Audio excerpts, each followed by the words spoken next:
Air India flight 171। ये एक ऐसी कहानी है, एक ऐसी त्रासदी जो आज भी एविएशन एक्सपर्ट्स को सोचने पर मजबूर कर देती है। तो चलिए आज इस रहस्य के पीछे की सच्चाई जानने की कोशिश करते हैं। सबसे पहले बात करते हैं उस नंबर की जो इस हादसे की भयावहता को दिखाता है।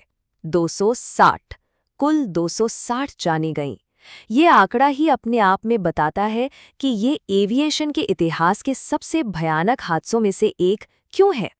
सोचिए, एक बिल्कुल routine international flight take off के कुछ ही मिनटों के अंदर एक भयानक हादसे में बदल जाती है। सब कुछ इतनी तेजी से हुआ कि किसी को संभलने का मौका तक नहीं मिला। तो चलिए सबसे पहले उन फैक्ट्स को समझते हैं जिनके बारे में कोई विवाद नहीं है। आखिर उस दिन हुआ क्या था? देखिए, ये कोई पुराना जहाज नहीं था। एक बोइंग 787-8 ड्रीम लाइनर, मतलब एक बिल्कुल मॉडर्न एयरक्राफ्ट, और रूट भी एकदम स्टैंडर्ड था, अहमदाबाद से लंदन गैटविक। इसके बावजूद एक ऐसा कैटास्ट्रोफिक फेलियर हुआ जिसका कोई लॉजिक ही नहीं बन रहा था। तो अब आते हैं इन्वेस्टिगेशन पर। जैसे ही यह हादसा हुआ, भारत की एयरक्राफ्ट एक्सीडेंट इन्वेस्टिगेशन ब्यूरो यानी AAIB की टीम फौरन काम पर लग गई। उनका सबसे पहला और सबसे बड़ा सवाल था, आखिर ऐसा हुआ क्यों? इन्वेस्टिगेटर्स के दिमाग में जो सबसे बड़ा सवाल घूम रहा था वो ये था कि एक मॉडर्न जेट के दोनों इंजन एक ही वक्त पर एक साथ कैसे फेल हो सकते हैं। आप समझिए, ऐसा होना लगभग नामुमकिन माना जाता है एविएशन की दुनिया में। और यहीं से ये केस एक बहुत ही अजीब मोड़ लेता है। शुरुआती जांच में पता चला कि इंजन में कोई भी मैकेनिकल फॉल्ट था ही नहीं।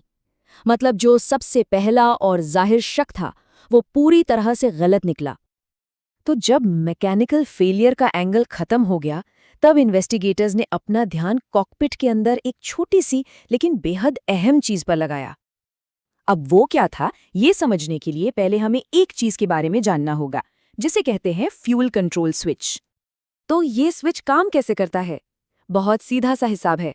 रन पोजीशन का मतलब है फ्यूल इंजन तक जा रहा है, सब नॉर्मल है। और कट ऑफ का मतलब है फ्यूल की सप्लाई पूरी तरह से बंद, मतलब इंजन बंद। नॉर्मली फ्लाइट के दौरान इसे रन पर ही होना चाहिए और इसे कट ऑफ करने का कोई कारण होता ही नहीं है। असल में इन पर एक सेफ्टी गार्ड भी लगा होता है ताकि ये गलती से भी अपनी जगह से ना हिले। और फिर आई AIIB की शुरुआती रिपोर्ट, जिसका नतीजा हैरान करने वाला था।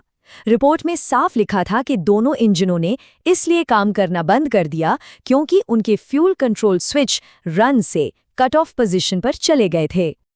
तो अब ये तो पता चल गया कि क्या हुआ, लेकिन इस जवाब ने एक और भी ज्यादा मुश्किल और परेशान करने वाला सवाल खड़ा कर दिया। क्यों? तो अब देखिए, जांच का पूरा फोकस इन सवालों पर आ गया। पहला, ये स्विच अपनी जगह से हिले कैसे? दूसरा, क्या ये किसी की जानबूझकर की गई हरकत थी? और अगर हाँ, तो फिर सवाल उठता है कि ऐसा कौन कर सकता था?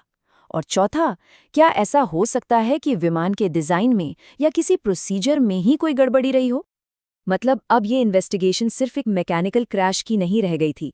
अब इसका फोकस एक ऐसी घटना पर था जिसके पीछे किसी इंसानी हाथ होने की आशंका थी, और इसने सच तक पहुंचना और भी ज्यादा मुश्किल बना दिया।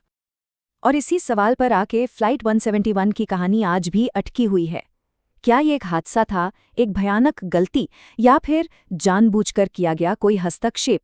ये वो सवाल हैं जिनका जवाब मिलना आज भी बाकी है, और जांचकर्ता लगातार इस गुत्थी को सुलझाने में लगे हुए हैं।